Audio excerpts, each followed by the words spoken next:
Good morning, everybody. It's good to see you. My name is Steven. This is Maria. This is Louise. We get to lead the music portion of service this morning, and whether it's your first time here at Shock, which stands for Safe Harbor Church, or whether it's your 100th time, you are welcome here. We're glad you're here this morning. So usually we start off service singing 2 songs, but we also want to kind of give the option for you not to sing or not to even participate if you're not feeling like you're in that place. So please have the freedom to do what feels right for you this morning. So, but if you want to join, feel free. We're going to sing a couple Christmas songs because we're getting there, right? No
that's our acronym. So if you hear it interchangeable with Safe Harbor, shock, that just means Safe Harbor. But my name is Donna, and I'm one of the pastors here, and we are a Jesus-centered community reimagining inclusive spaces to rest, restore, belong, and become. And we're so grateful you're here this morning. We are just going to give you a few housekeeping items. So the first one is restrooms. If you go out these double doors, you even might see the sign restrooms right here. There's also another sign far yonder to show the right direction for restrooms. There is a custodian closet that is open, which you will see next to that are the restrooms. You can go anytime. Whenever we're talking, whenever we're singing, you are welcome to go out these double doors. Students and kids, if you are wanting to go hang out with some more students and kids, you are more than welcome to join them in the kids and students room right here next to us at any point. So if you're like, man, I cannot stand this lady with blonde hair up here talking, I need to go in the other room, you can go in the other room. Okay, with that, I'm going to introduce our sermon for today. So, we have been going over a series called A Faith That Breathes, where we're letting go of certainty, we are diving into mystery, and we are reclaiming what heals for us. A lot of times we are told that faith has to be used and played with in absolutes. You're either in or you're out, they're in or I'm in and they're out. And we are here to tell you that we are trying to do things a little differently. And so today we have a really special sermon that Dottie is going to preach, and she's going to share more now. So please welcome up Dottie. Thank you. And I see a couple testing. No? Testing. Okay. Amazing. And I see a couple new faces. You might have noticed we have coloring in the back, at the back table. So if you're someone that likes to just exist while coloring, please feel free to flow there too. So, let's get into it. Are we ready? In the year 2000, the greatest movie in all of cinema was released. The Grinch That Stole Christmas. If you have not seen it, it is more important to watch than coming to church. True. It is brilliant. And in this story, we are introduced to the Grinch when he's a little kid. He's struggling. He is an outcast. He doesn't fit in. No one else looks like him. And there are some really mean people to him. And so he flees up this big old mountain, and he isolates for many, many years into this mountain. And he's so, he's kind of sad up there, but he makes really fun games up there. At one point he goes, I'm just eating because I'm bored. Like, he's just having his own comedy act up there. Solve world hunger, tell no one. Like, it's a riot. But in all of these clips of the Grinch, we also see that he is actually pretty bored. And he's pretty isolated. But he needed to flee from a community that was really harsh with him. There was some good stuff happening, but there were a lot of people that were really mean. So he fled up this mountain. Now, at one point he travels back down into the town of Whoville, and he runs into Cindy Lou Who. Yes. So sweet! And she kind of weasels her way into his heart and in the sweet interaction, and eventually she gets him to come back down the mountain and engage with the town. And when he does so in a way that he is bringing his angst. He's grumpy. He's the Grinch. He's been hurt by these people. So he comes back and he's grumpy, but he's also excited, right? He's excited to be a part of this community again. He's excited to participate in the holiday festivities. He's excited to eat some fudge. It's very, very exciting. And we see this push and pull of the Grinch, where he is just unsure of, is this place safe? Is it not? How do I exist with this community? And eventually he gets hurt again by this community. He goes back up to the mountain. He has this crazy. This is if you have not seen The Grinch, it's been 25 years since this movie came out, and I am going to ruin it for you. But it will still be good if you watch it. So he goes back up, and then he comes up with this plan to take all the gifts, and he goes back into town. And eventually, after he kind of lashes out, he has this moment where his heart softens for the community. And he does experience a lot of peace and connection with the community. It's amazing. It's an awesome story. Now, when we talk about the Grinch, sometimes we can be like, oh, the Grinch, that grump. Now, hang in with me, because you know this is going to connect to our sermon. So hang in, buckle in. I don't want to lose you yet. Let me make this connection. The church world that we are in, the spiritual journey of many of us, is honestly so similar to the Grinch. We have been hurt by institutions, we've been maybe hurt by the Bible, we've been hurt by some things, or we're just so uninterested, unimpressed, and we flee. We go up to the mountain, or we just remove, we cut off. Sometimes we are isolated and grumpy. And the only way to get back into this spirituality or this church game is to wrestle. It's like the Grinch that goes back into town and is like, y'all have messed up. But also the Grinch has some stuff to own. It's a push and pull relationship. Now I'm going to be talking this morning about breathing room for wrestling. So not just doubt, not just deconstruction, but what does it look like for a healthy faith to wrestle? And again, while we might want to villainize the Grinch as that grump, I love the Grinch. We are all the Grinch in some ways, right? We all have this push and pull in our lives, and especially in spirituality. We have these different tensions that we're holding on to: excitement, fears, pains, hurts, wanting to isolate but wanting to engage. It's really complex.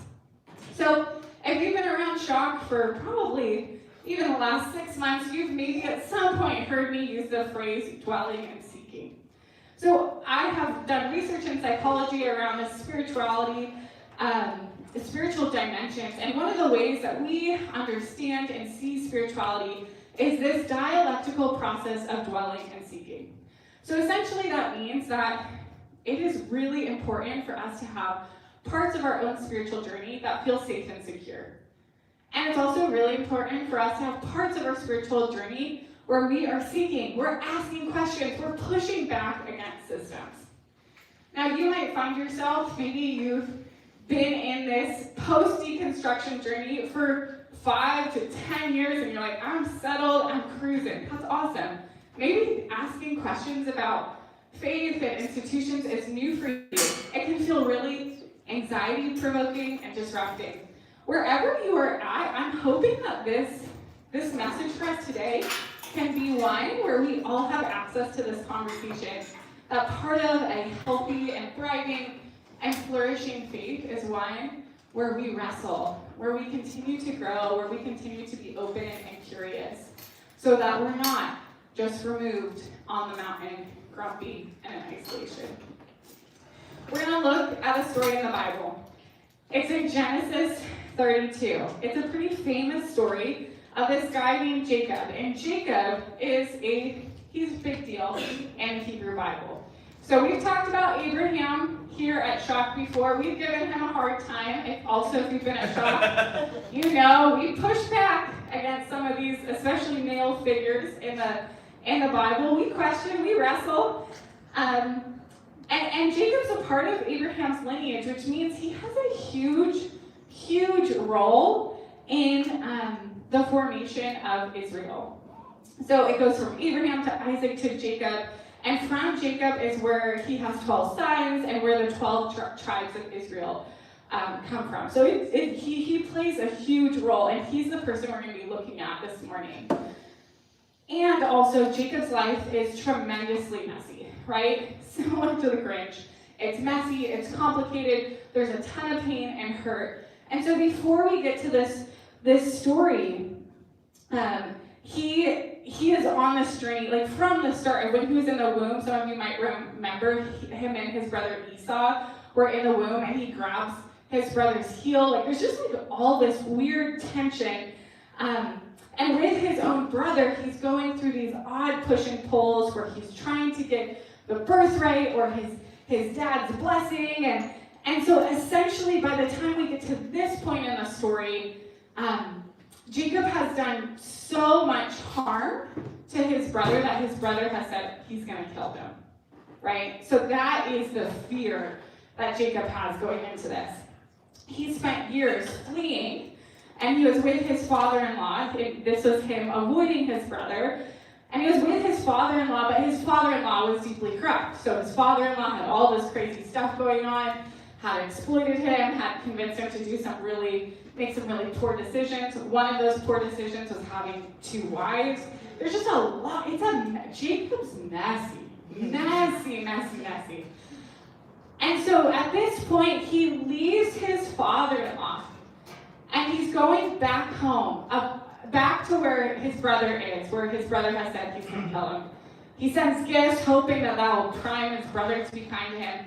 But he's approaching that area, and he is scared. It is so unstable. It feels really, really tricky. And it's at this point in the story we pick up.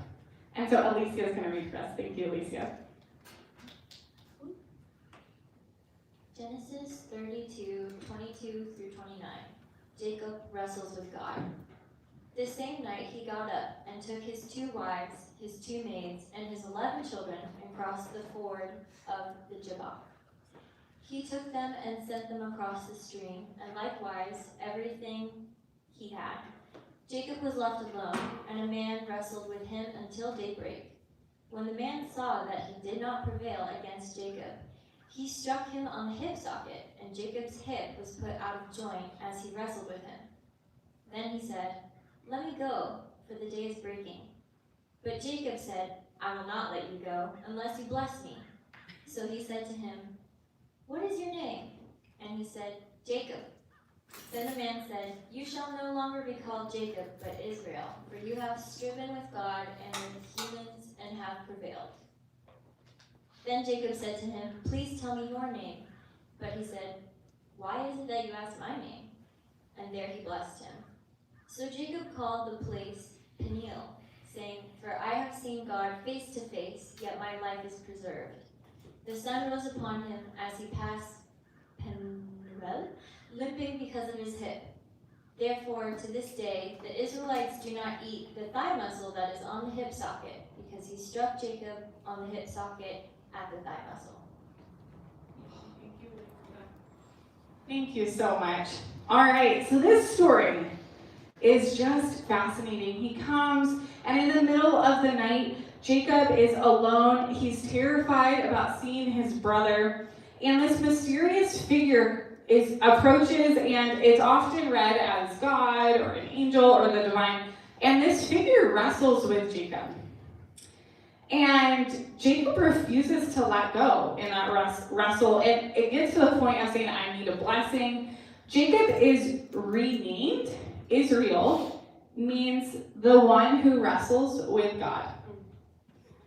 And he walks away limping.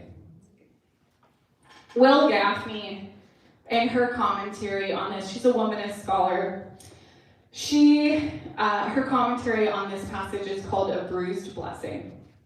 She writes, "Then the wrestler grants him a new name, God wrestler, Israel. Once again, Jacob asks the name of the wrestler. Once again, the wrestler refuses to answer. Now the wrestler formally blesses him in the text. In the literary context of the scriptures, the blessing would have been spoken. Yet the whole struggling, questioning, name-changing encounter can be read as a blessing, but a bruising one. So this is amazing, tense story, this ancient story of Jacob, who's so foundational in our own spiritual tradition. And his story is one of wrestling with God. It's in the dark. It's really complicated. He's in between identity formation. He's had a messy past, and he wrestles with God. And the way that the authors write is Jacob's not rebuked. He's not said, you're wrong for wrestling. Instead, he's blessed. That the wrestling and the tension is one of blessing. It's not one of disobedience. Now, for many of us, we come from faith traditions or our own church landscape, or maybe our own moral guidance, where we have told ourselves that having doubt, having questions, having any type of tension in our faith is a sign of a lack of faithfulness, or that we're corrupted, or we're on the wrong path. And I think it's important to note that one of the, all-star just guys, right? Because often we look at marginalized characters in the Bible. Jacob he's got a platform to work from. He is not marginalized. And he's this all-star guy who is named after wrestling with God. And that is how Israel is formed, in that spirit of that wrestling, being in tension, question asking, physically having these things going on is part of what it means to have an integrous faith. It's part of what it means to be in a relation with the divine. It's not clean, it's not simple, and Jacob leaves it changed, right? Now, many of us in our own faith formation have had these really sticky moments in our faith where we bring our questions, we bring our angstiness, we bring our resistance. And for a lot of you in this room, you've maybe been a part of Shock since the very beginning for 3 years. So you're on the other side, right? Of like, wow, there's so much goodness that comes out of tension, of wrestling, of questioning the systems we've been a part of, questioning even who God is.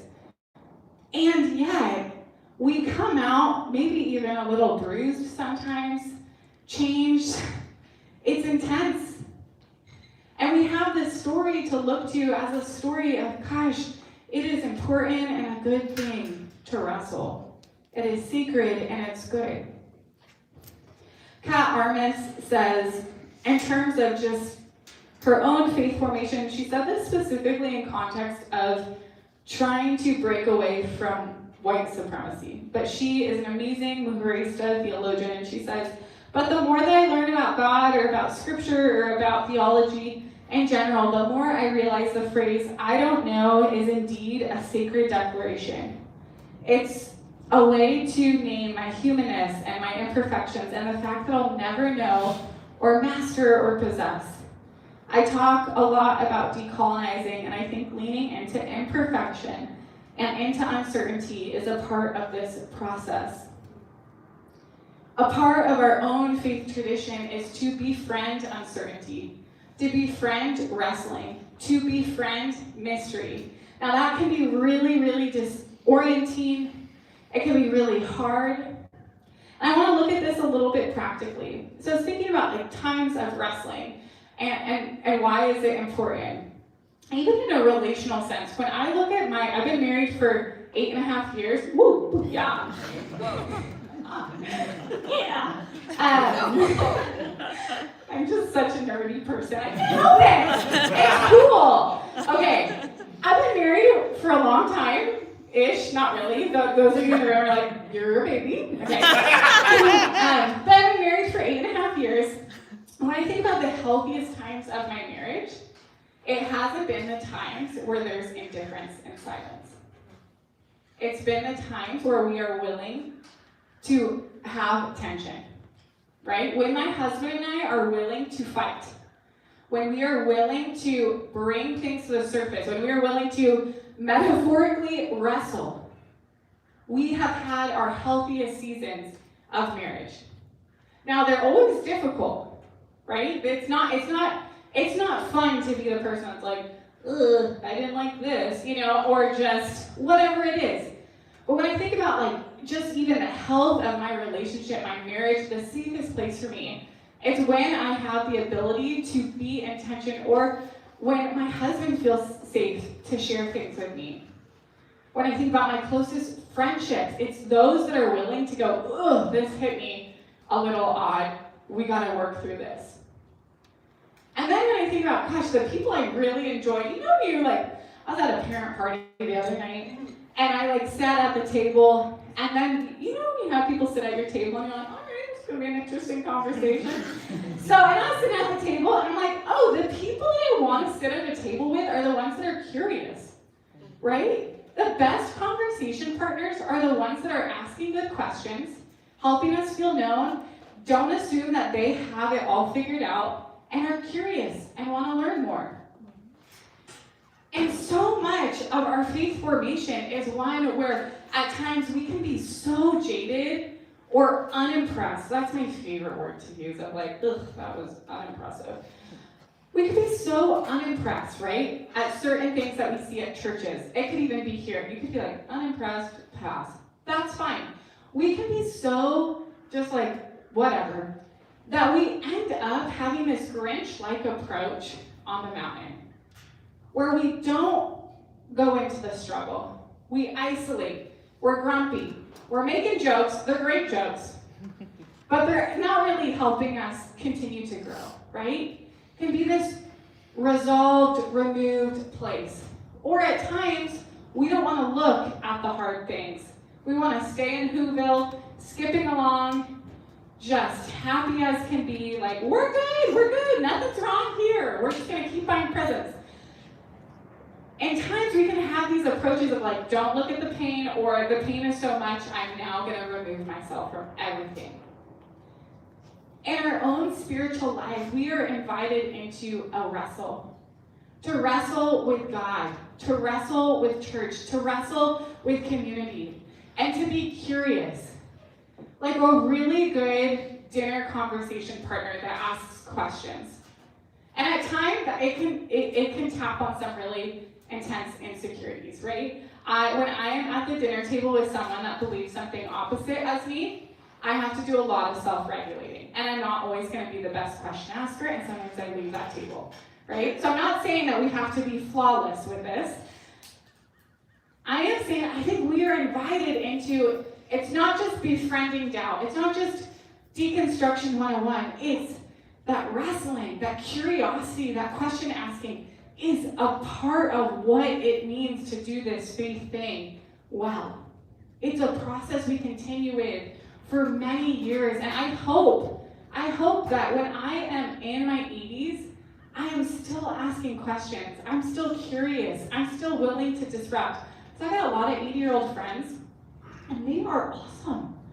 They ask such good questions. And there are a lot of 80-year-olds that are still willing to wrestle. And as we go through this faith formation, may we be a community, we already are, that asks questions, that holds these really tense spots in our own spiritual journey, and that continues to grow and evolve and move. We're going to go into a time of discussion. If you have been here before while we do discussion, you know you're not forced into this. This is something you hate and that you want to wrestle with. Do it. This is a time to practice that. So we're going to add, there'll be a couple questions I will read. But before then, if you are interested in doing discussion, gather with 3-4 people around you and you can answer these questions. If you came with one person and that's the only person you want to talk to, that is fine. That is totally okay. Just go like this. Yeah, Maria, Alicia, show us how it's done. Yes. No one will judge you. We understand. So that's totally okay. Just do that and people will be like, got it. If you're here and you're not chatty, amazing. I love it. Put a thumbs down. Yes.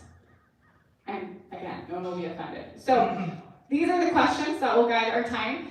Where have you found grounding and uncertainty? How has wrestling grown or transformed you? What questions or tensions are you holding this Christmas season? Okay, I'll bring you back here in 5 or so minutes. But go ahead and chat or get up and grab coffee or whatever you need.